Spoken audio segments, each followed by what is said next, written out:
Hello F1 Universe and welcome to the Formula 1 Paddock Pass podcast. My name is F1 Luke Sam and with me I have the co-host F1 Hannah. We are two unique individuals who share love for the same sport, Formula 1. Today we're going to revisit Paul Ricard, talk about the race weekend as well as our thoughts. Then we're going to look forward to Hungary. After a chaos-filled race there last year, we will talk about what we think is in store for us this year, along with our predictions. So without further ado, get your passes out and let's enter the paddock. Paddock pass accepted. Please enjoy this episode. So, before we start talking about races, Luke, you hit a very special milestone, didn't you? I did, yes. I hit 50k on TikTok yesterday. Pretty special. Amazing. Congrats. How do you feel? I feel same. Exact same. That's probably a good thing, actually. Yeah. No, it was very exciting though. I woke up to it and then the icing on the cake was Andy Moore's Stitch or Duet. Oh, incredible. Amazing. Chef's kiss. I'm still waiting to wake up. What a present. That was amazing. Also, I just remembered this now. Sebastian Vettel is on Instagram. Yes, let me follow him right now. I've been and the it time off. here is currently 10:53 a.m. But apparently at 12 at midday, there's like something's going to be posted or something. So yeah, we'll just have to wait and see what that is. Ooh, he already has 504,000 followers. That's actually, when I followed, he was on like 60. That sounded really like I knew him before he was famous. No, but yeah, that's mad. I was just saying the growth, because I followed him last night, 60k, but the growth of that is incredible. Well, that's a flex, isn't it? I followed Sebastian Vettel when he was at 60k. Don't call me a DTS fan. For those watching on YouTube, this is the story. He shared it from whose? His brother, I think. Brother. It says 12 p.m. Yeah. at Sebastian Vettel. A few minutes later. Oh my god. What? Sebastian Vettel's retiring at the end of the year. No. Where is that? I saw it on Aston No, Martin's you're TikTok. No, you're joking. Wait, let me go to his page. I don't believe you. I only believe until I see. I hereby announce my retirement from Formula 1 by the end of the 2022 season. Probably I should start with a long list of people to thank now. What do we do now?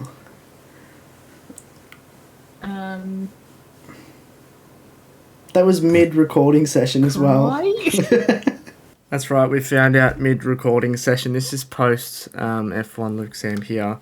So just listen to the rest of the episode and like we don't know he's retired yet. The rest of the episode we don't know he's retired yet. Oh, this is so sad. Interesting. Oh, that was uploaded 27 minutes ago. Be. Oh, okay, cool. Very nice. Well, let's talk about France. A good segue would be, how was Sebastian Vettel's France? Because I can't remember. Wait, what? I think... Oh! No, I remember. Go on. The Astons were in P10 and P11 for a long time, I think. And then at the end of the race, they almost touched. On the last corner. It was so exciting. But we didn't get to... I didn't get to see it. Because, like, it was kind of... The race finished and I was like, the race is done, you know, like just reflecting about the race. And I looked back at the screen and, looking at the gosh, the race is still going. Even Crofty was caught off.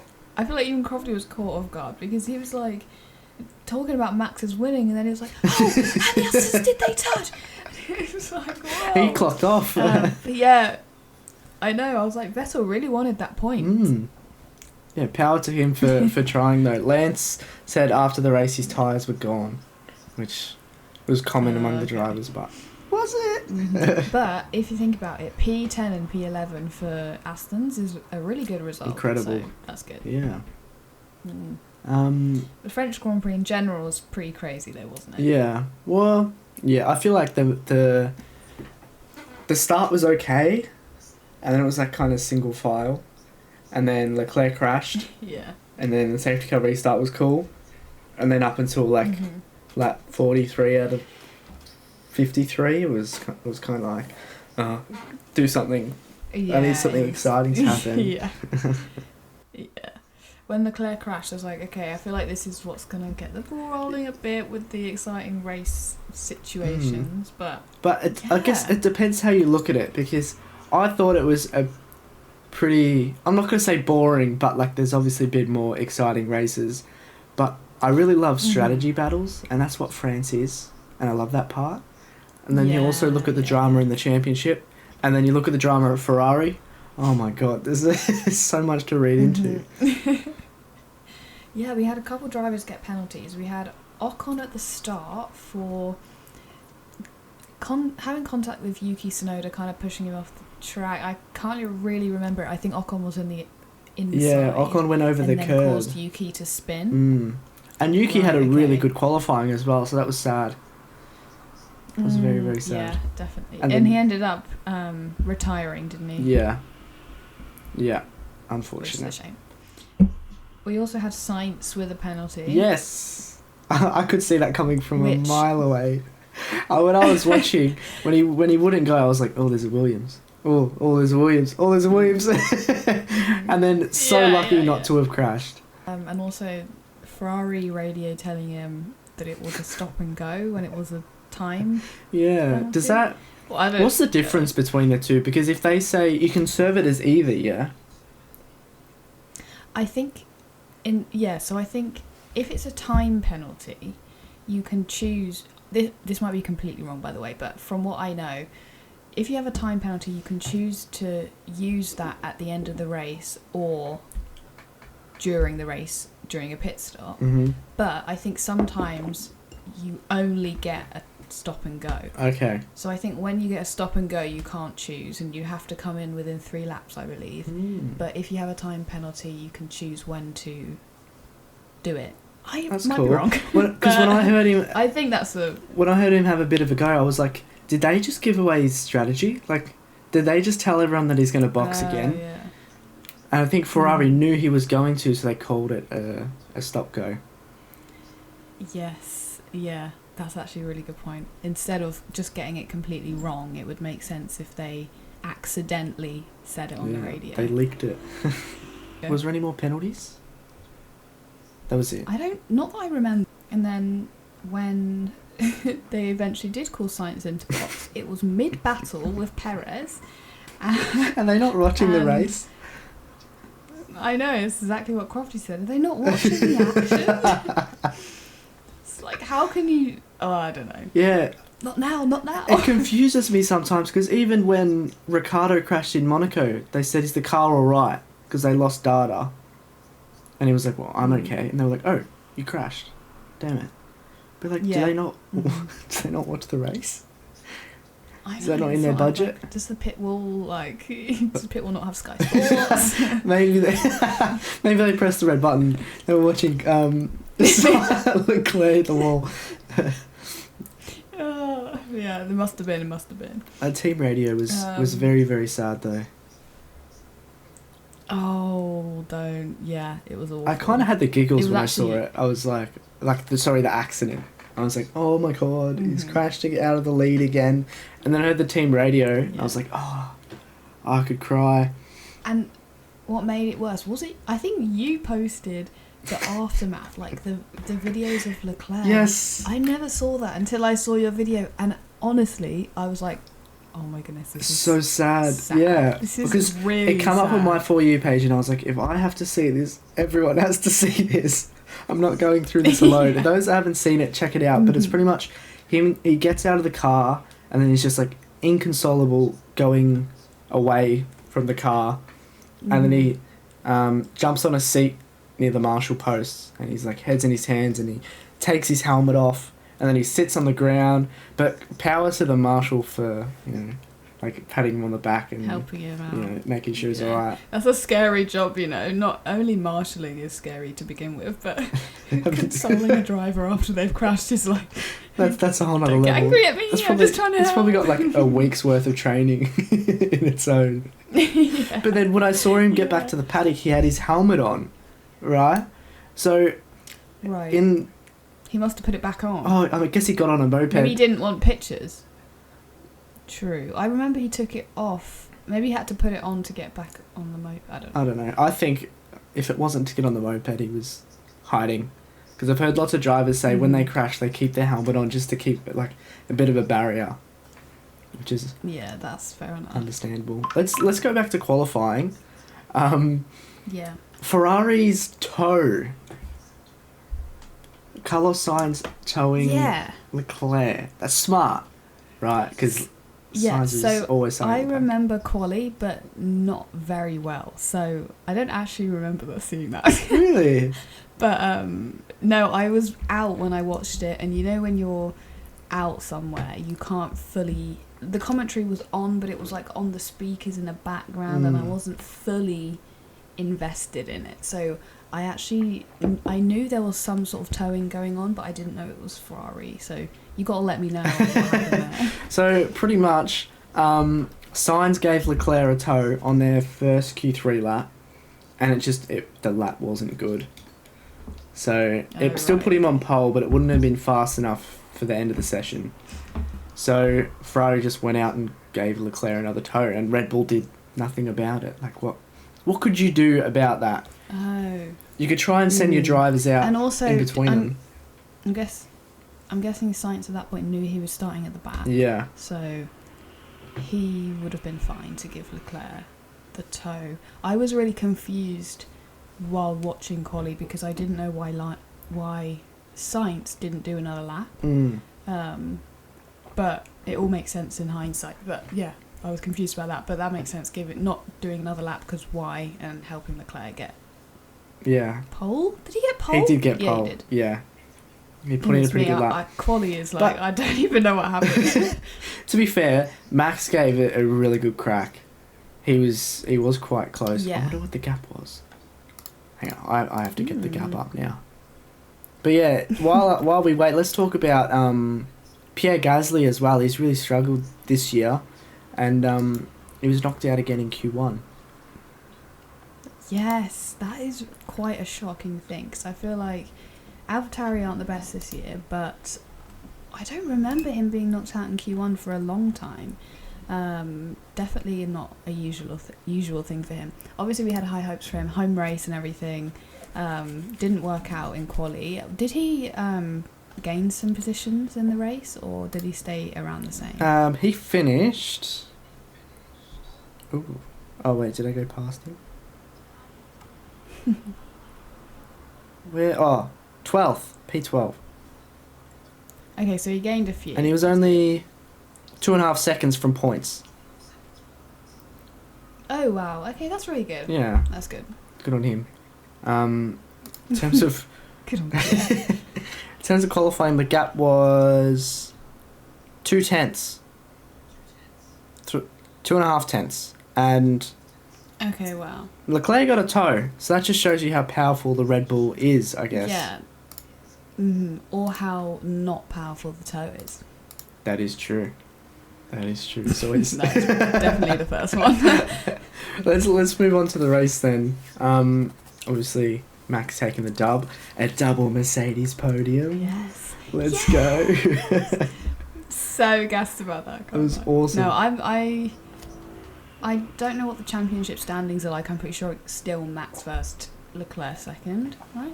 Let me fact check that. we should. No, I'm pretty sure it is. We should come more prepared.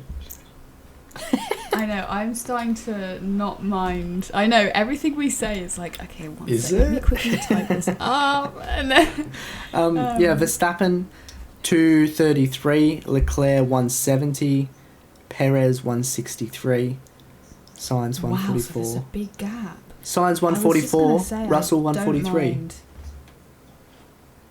Oh, is that for third? That's for fourth. Fourth. Oh, okay. And Hamilton 127. Wow, that's close. Exciting. That's really. And then is Norris sixth? Hamilton 6th, Norris 7th. And there's like 50 points, 60 points between them. Okay, interesting. I'm very happy to see Hamilton up there. Me too. Yeah, I thought first and second was a lot closer than it was. I was just about to say I don't mind seeing Max win now because, obviously, you know, I never don't like Max at all. I just, as a Lewis fan, you prefer one over the other. You know? Yeah, exactly.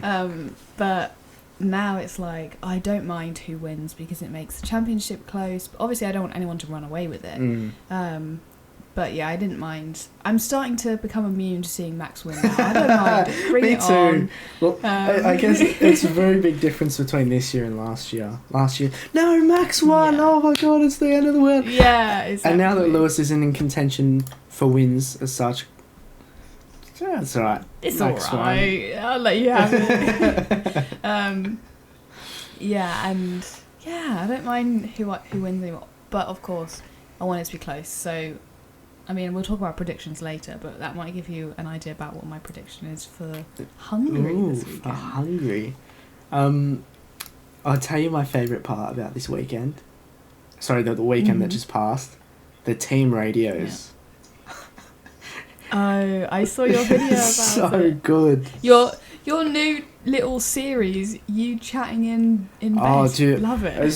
I was tired one day, so I was like, I'm going to make a video from bed. And the video banged. Alright, I'm tired today. Let me make another video from bed. Banged. I was like, cool, this is the new thing. People were calling me J-Bone, the guy that sits in his... You just got to have a camera set up now the whole time so that you can just press record and chat. Yeah, just wake up and be like, oh, what's up? I just woke up. But you can see in one of the videos I got real puffy eyes. You can tell I just woke up. Oh, really? Should have a shower or something. But yes, the team radios. Sorry, yeah. In post, I'll put them in. But Ocon's is my favourite. Okay, if we get a bit closer, down to turn 6. Yes, please, thank you. It's so good and it's so Yes, please, thank you. it's so just quick to the so point. Good. In my Twitch streams, I have the live team radios as they come through because the F1 they don't broadcast everything, so I heard that and I think I replayed it like 4 or 5 times. It was so funny. That is so good. It's like Just please, thank you. And then, like you said, Lance Strolls as well. And Lance, we need to be careful with the chin. Yes, leave me alone. That gave me massive Kimmy vibes. Yeah. I love how Ocon is like still polite. He's like, yes, please, thank you. But he just says it like in a shut up tone. It was like 2 different manners, but in one sentence is in an angry tone. It was perfect. It was amazing. polite but shut up as well. Whereas Lance's was just shut up. Yeah, he's just like, leave me alone. We had Pierre Gasly in FP2 go on this 20-second rant calling someone an idiot. Was that idiot? Is it the first day he's racing this guy or what? Don't let someone pass in the middle of the corner. I don't idiot. That was, Did he? Yeah. Oh, wait, did I see that? I think I have. it was so funny. And then, obviously, Carlos Sainz. It was like, we should do this now. And his team, stay out. And then middle battle, box and pit confirm. He's like, no. It was so funny. Yeah. And then Leclerc's. Also, wrong penalty gave just the whole shebang. Yeah. Ferrari, what are you doing? I thought it was interesting that when Leclerc crashed, he said something about the throttle. I couldn't really understand it. I was going to bring this up. So, the cool-down room, which I am loving, by the way, the Red Bull employee who was there, I don't actually know what role he has, but he was talking about how there's a stuck throttle or something like that. Then they cut the audio. I don't know why they cut the audio because everyone knew the stuck throttle situation already because Leclerc talked about it on the radio, so I don't know what that was. But anyway, was it that or was it a mistake? Because in the post-race interview, Leclerc said it was his mistake, but do they just not want to give away the problem? I think they don't want to give away the problem because have you seen the FIA F1 documentary? No. I would. What's that? I've never even heard of this. It's new and it's on YouTube. It goes for 17 minutes and it's called... I can't remember, When We Were Young or something like that. And all they do is they look at a photo of them karting and they reflect on it. Mm. And Leclerc talks about his struggle as a young kid. Every time he did good, it was the car, and every time he did bad, it was himself. So he goes, every time something goes bad, it's me. So I'm thinking he hasn't quite shaken that, because sometimes it's a trait that stays with you. So I think it's a car problem, and he's blaming himself, because he is very, very harsh on himself. Yes, definitely. Okay. So maybe it's like a mix of both, maybe? He thinks it's him, the team maybe knows it's a the mix car. of both. I don't know. Maybe the team play up to that. No, I'm not going to conspiracize. Let's read into that. An achievement on the weekend, Bert Myland had his 420th outing in the safety car. Oh my goodness. We were saying this earlier. Why? Okay, like, absolutely love that for him. Yeah. Absolutely great. But why bring up the fact that it's his 420th? Why not wait for 400 or 450? Or yeah, why didn't we hear about it at 400? 420. Maybe we did, and 420. Do you reckon next time he'll go, he's 421st? There's got to be one in Hungary. Maybe it wasn't. Maybe it was a different number and we're just mocking it for no reason. Also... But no, absolutely congratulations to him for that. Yes. Big ups, Bert Mylander. We both want his job. Yes. I'm coming for your job. Or another thing that was spicy on the weekend, Perez versus Russell. Ooh. Do you remember that incident? He's got to give the place back. I do remember the incident. Do you think there was a fault? I think... I remember looking at it and being like, surely Russell could have just gone like a bit more acute on the corner. Like he could have just turned... I don't know. I can't remember it enough to... I just know that basically Perez went wide and he was kind of pushed off by George. That's the impression that I got. Yeah. Yeah, it's a hard one to describe. I think George carried too much speed through the corner, went wide, pushed Perez wide, and then he just turned whatever it is. And then I know, instead of taking the run off.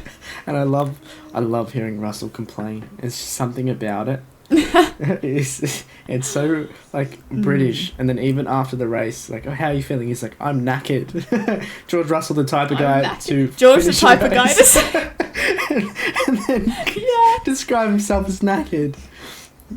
That's so funny. Oh, that's so good. The video that Mercedes put out of him reading out, and he just agreed. George the type of guy to, and he literally agreed at every single one. It's like, yeah, I've probably said that before. Yeah, like, what? George Russell's the type of guy to clap when the plane really lands. The type of guy. It's like, well, yeah, you got to show appreciation to the pilot. Yeah. I was like, oh, George, you've lost me it's here. Like, instead of being like, no, that's not me. Do we think we're going to see some more spicy action between Russell and Perez in Hungary? Maybe not Russell and Perez, but we did see some beef between the Mercs and Perez last year qualifying at Hungary. We did. When Hamilton slowed down quite a bit, which meant Perez couldn't complete his lap before the time ran out. And Max was forced onto cold, or to cool down his tyres on his outlap. He was forced onto cold tyres. Or next year they will be forced onto cold tyres. Why? No more tyre blankets next year. Oh, of course. So if you go for an undercut, you have to come out on the cold tyres. That's actually crazy. That's going to change things up a lot. That's got to be dangerous, don't you think? Yeah. Oh, these guys are professionals. Yeah. They know what they're doing. Yeah. They know what they're doing. Just like, I don't know, like, breathe onto the tyre. Like, what else can you do that's not like tyre blankets, that's warm? Just lie over it. Use your body. I am a tyre blanket.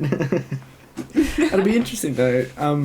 I kind of want to say Stroll and Latifi couldn't keep the car in a straight line in wet conditions in Monaco. How are they going to go with cold tyres? Imagine cold wets. on a Cold wet. outlap. Oh my goodness. We'll just have to wait and see. First wet race, I wonder what it's going to be. I predict it to be... Oh, do you know what? The Australian Grand Prix. Ooh. Is that ever going to happen? A wet Australian Grand Prix? Has that I swear, no, that has happened before. No? Yeah, it would have happened, yeah. I've never seen one that's wet, but I think one has been wet, yeah. For my sake, I hope it's not wet, because I'll be drenched. No. Just rain on the track. Think, no, yeah. Rain on the track, yeah. Just put all of the outside space under cover, where the fans sit. Yeah. Oh dear. Hungary. Ocon had his Hungary maiden last year win. Was crazy. Yay, Ocon! Which was really, really good for Ocon. Partially, I think he owes something to Alonso for holding Hamilton up. Definitely. I really liked seeing them post-race Hungary last year, how they were like congratulating each... Well, Ocon wasn't congratulating Alonso, but Alonso was congratulating Alonso picked up Ocon. I think... Yeah, I loved that picture, or that video. It looked like it something out of Queen.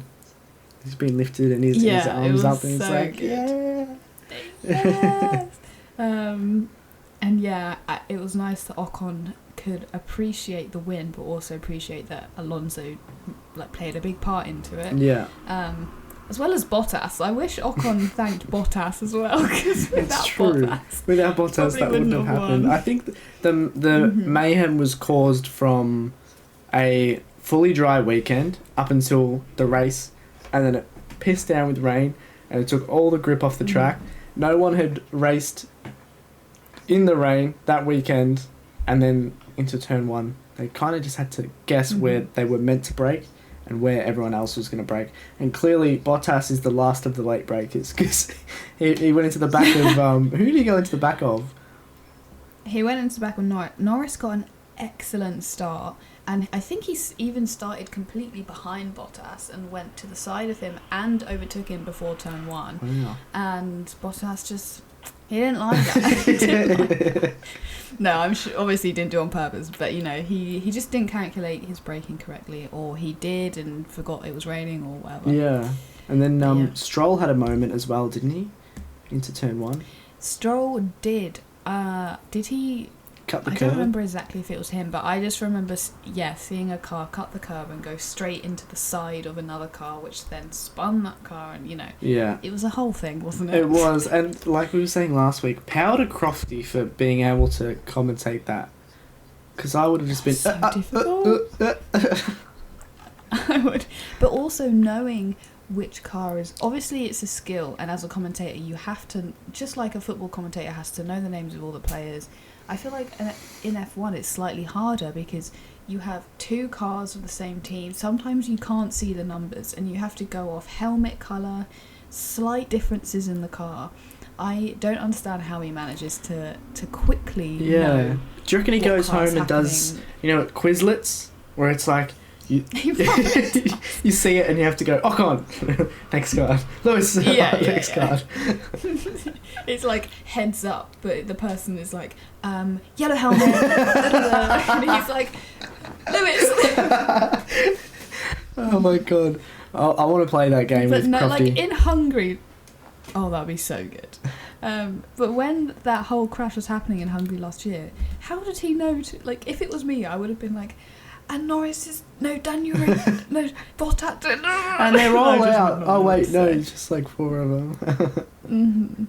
The only time he definitely knows who was on track is when Lewis started on the grid on his ones, which was kind of crazy. One of the weirdest, if not the weirdest, moment of the entire season last year.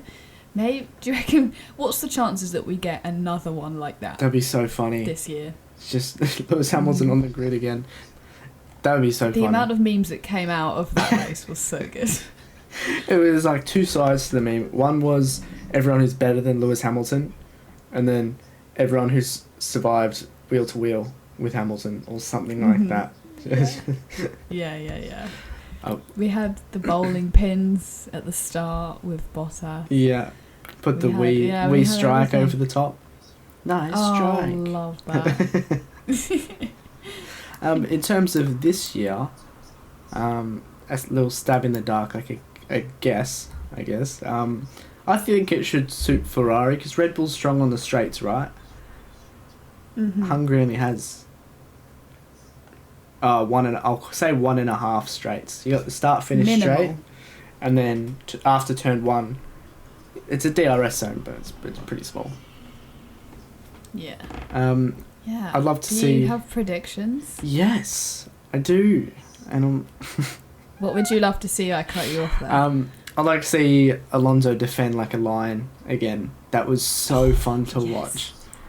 Even though it was against our favourite driver, it was fun to watch. And even, like you said, Hungary isn't the best place for overtaking, but they made it work. This is true. And now this year, obviously, the cars can follow closer. Maybe we'll get more battles like that. Maybe it's not the best for overtaking, but a really great track for battles. That's a really good call. Close running behind each other, you know. Yeah, well, let's hope it's not too hot, because we saw in France that when a car follows another car in hot conditions, their tyres just turn into cheese. And even we heard Alonso's team radio saying, "Oh, Lando can sit behind me. That's fine because he's not going to overtake me. His tyres will go." That's big brain from a 42-year-old going 300 kilometers an hour, and then just oh, you can stay there. That's fine. Thinking of big brain strategy. It's fine. Yeah. But who's going to pull off a big brain strategy this weekend? Where are we going to start? P3, P1? Oh, okay. Let's start P1. Okay, I like that. Who's going first? So I say, I'll go. Alright. I think Leclerc is going to win. Well, that's my prediction. The only reason I'm saying that is because it's definitely possible. So, you know, it's strategic for the championship, our championship. And also, I would love to see the championship gap between first and second get closer. So that's why I'm saying Leclerc P1. What about you? I have made this prediction and completely forgot about both championships. I want an interesting race. So this is wishful thinking. No, that's good. Fair enough. P1 Lewis Hamilton. I think he will get a win this season, and I think it could come in Hungary. Yeah. It is one of his favourite tracks. Definitely. I mean, yeah, he is strong here. And can I say, when I was writing my predictions, I was like, should I do Lewis P1? I really want to. So the fact that we both thought it, maybe we're going to manifest it. Have you put him in P2 by any chance? No, it's worth he's a shot. actually not in my top 3. Oh, shattered. My P2 is I don't really know if I like this P2. Love the driver, but I don't know if this is going to happen. I put Sainz P2, and my bold prediction at the end will make sense to why I did that. But I think Sainz, just why not? Ferrari 1-2, get their spirits back. Yeah, my initial thought was Ferrari 1-2 as well. So we're kind of on the same wavelength, where it's like what I didn't put, you put, and then what you didn't put, I put. Yeah. But I've gone for a second driver also, but on the Red Bull side, I've put Sergio Perez. Oh, interesting. Okay, we love that. Any reason, or just whack him in there? Just whack him in. Anything can happen at this track, so I don't know why I put him there. But especially, we haven't mentioned this, but especially because it's predicted to be wet. Yes, 60% chance of rain on Sunday. So anything can really happen. Which is what I'm banking on with these predictions. Alright, who's your P3? So my P3 is really out there, but I feel like I just got to do it. I said to one of my friends earlier this week that this is going to happen, so I'm saying it again. Happen. Norris, P3. Ooh. I think McLaren, I think they're going to step up their game. I think that Norris is going to get another podium. Not crazy, but I mean, how different the car is to last year. It is crazy how Norris has already been on the podium this season. Yeah. I'm predicting it again, Norris P3. He's almost outperforming the car so much that it makes Daniel look like he's underperforming the car. But I think Ricciardo's putting the car where it is, and Lando's showing how much better he is. It's making Daniel look like he's underperforming. That's a good point. I like that. My P3's been guessed on the podcast before. I want you to. It is out there, and it's not Bottas like last time. I kind of want you to have a guess. Shall I guess? Yeah. Okay. I'm between two. Either. Oh, okay. I'm either gonna say Ocon or Magnussen. One of them. No? Have a guess. Which one? Ocon. Ah! Oh, it's Magnussen. Is it Magnussen? Oh, it actually is. It actually Wait, is. Magnussen or Ocon? Which one? Magnussen. Ah, You changed last I was so second. close. My heart dropped and I was like, oh my god, how is this going to happen twice? I'll give you that though. I'll give you that. I think Kevin I Magnussen should will have get on the stuck with podium. what I said. Yeah. Okay, that's a good prediction. How did I get that? What the hell? I was... Well, I didn't, but yeah, I did. You did, Okay, you did. I did. I'm sure I can edit that to make it look like you did. Let's do it again. Magnussen! Yes! But seriously, Do you have a... Haas sorry. are bringing upgrades to Hungary. They had a very fast outfit in France that was not... They didn't show it. They got stuffed over by the safety car. They were stuck in traffic, but they had a very quick car. And Kevin Magnussen is getting even more upgrades this week. Not both cars, but And just Kevin he's Magnussen is very getting strong. the next spec. Yes, Yeah. and I think... He's got the experience, he's got the talent. Does he have the car? Maybe. Does he have the weather? Does he have the luck? There's so much that weighs into a podium. Yeah. Big calls. Do you want to start that one? Yeah. So my big call is... part of the reason why I've got the Ferrari 1-2 is because my big call is Red Bull double stack gone wrong. So I'm saying there's some sort of double stack situation, maybe a yellow flag, safety car maybe. That means they both have to come in, and Red Bull, they're the king of pit stops, but every king has his fools. I like that. Well, like our P2, I've gone for the opposite side of the garage. I've gone Ferrari drivers, double DNF. You've gone double stack. Ooh. I've gone Ferrari drivers to crash into each other, causing a double DNF. That is crazy. And I predicted this at the start of the season, not for Hungary, but for it to happen this year. And at some point. I think I predicted it in 5 or maybe Miami or something. It didn't come true, so now it has to come true this week. Otherwise, I'm running out of races for it to happen.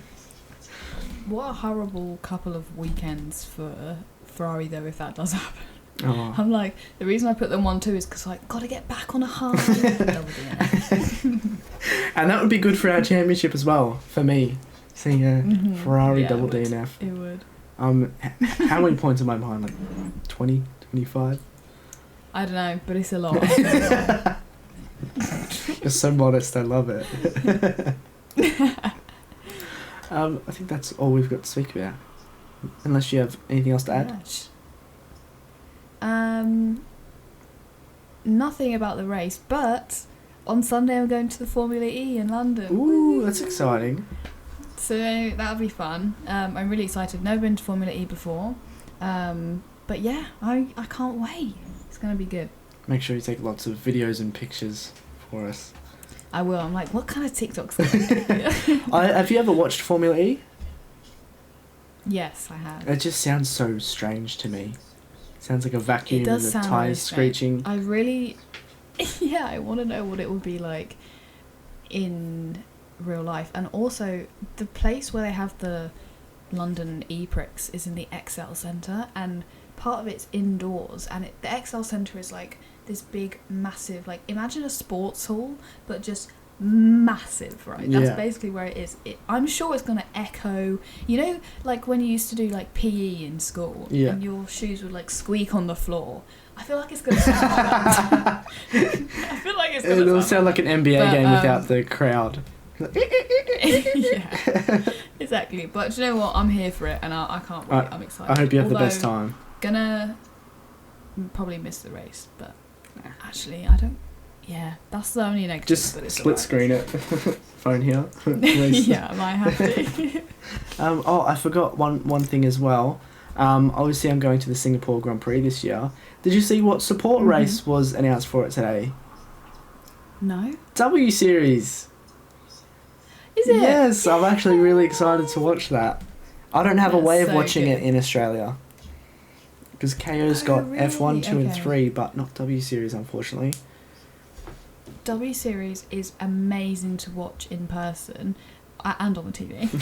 But, you know, at Silverstone, I think both times I've been to Silverstone, that's been the sport race. So really, really good. I love it because it's like watching F3 and F2. It's like just way more battles, lots of overtaking. It's great. It's good fun. You'll love it. I hope I get to see Jamie Chadwick win. I feel like she's won every Yes, of race this course. season, surely. Yeah, she must do. Thank you guys so much for listening to this episode of the Paddock Pass podcast. It's episode 11 now, which is crazy.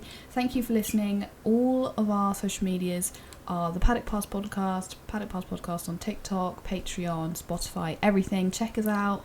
Thank you so much, and we'll see you next time. Bye. Bye.